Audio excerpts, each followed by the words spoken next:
Hi everyone, চলে আসছি চিম্বুক পাহাড়ে। এটাকে অনেকে আবার ইংলিশে বলে চিম্বুক হিলস, আবার এটাকে কালা পাহাড়ও বলে। এটা ভূপৃষ্ঠ থেকে প্রায় 2500 ফুট উঁচুতে আমরা দাঁড়ায় আছি।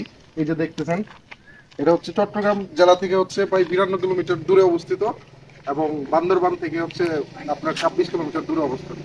এটাকে অনেকে আবার বলে হচ্ছে আপনার পাহাড়ের রানী বলে, এবং এটা বাংলাদেশের তৃতীয় বৃহত্তর এবং উঁচু পাহাড়, ঐতিহাসিক একটি জায়গা। ঠিক আছে, এবং এই যে দেখতেছেন সূর্যোদয়, এই জায়গাটা অনেক সুন্দর। তার পাশে দেখতে পাচ্ছেন একটা বিশ্রামাগার আছে।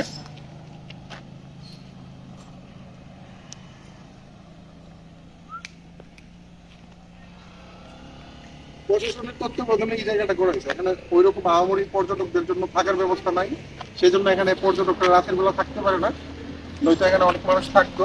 এটাকে বাংলার দার্জিলিংও বলা হয়। তো অনেক সুন্দর একটা জায়গা। তো এটা পড়তেছে, এই রাস্তাটা হচ্ছে আপনার 5 এবং 3 রোডে পড়ছে। তো আসতে পারেন, দেখতে পারেন।